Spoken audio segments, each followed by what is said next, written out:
Northwestern saw something and they ran with it. I mean, Coach Fitzgerald,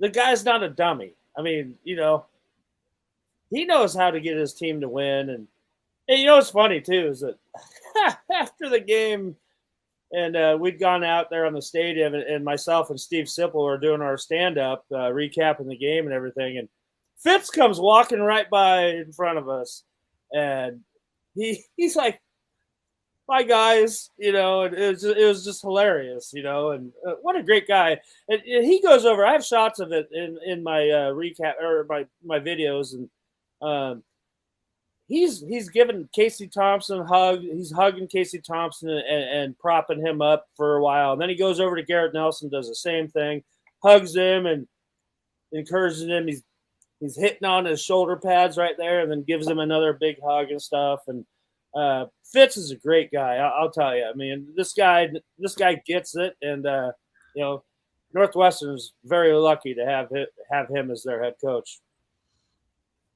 Yeah, he's been doing more with less.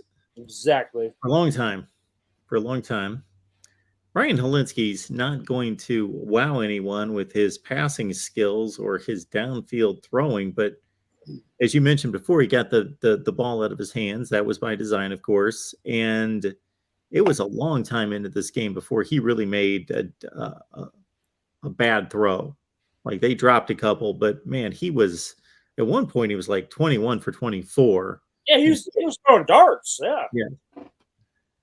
Yeah. No, he was very impressive. And like you said, he's not ever, he's not going to be a world beater, but you know what? He doesn't have to be at Northwestern. If he can play mistake-free football and manage the game and throw the ball like he did, and we'll see. I mean, I don't know. I have I've heard mixed opinions. A lot of people say that Northwestern is not going to be very good, but you don't know. You really don't know, because that's the way Northwestern plays. I mean, they might be no good and win a lot of games, or they might be really good and be mediocre with their schedule. Well, I came into this season thinking generally what most people did, and that's that Northwestern was one of the 3 or 4 worst teams in the Big Ten. Then I heard Pat Fitzgerald say, and I think I mentioned this last week, that he expected them to have their best offensive line that they've had in the 17 years that he's been.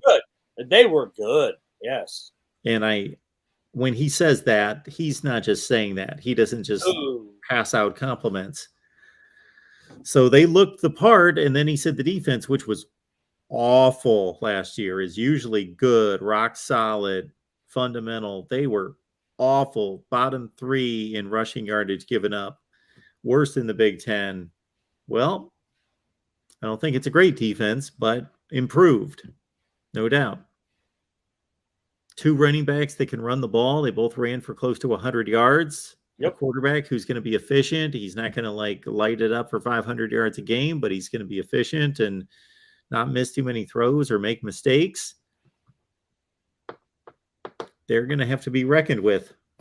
Yeah, they're no pushover. We'll just put it that way. But, the biggest question is, who's Nebraska? Yeah.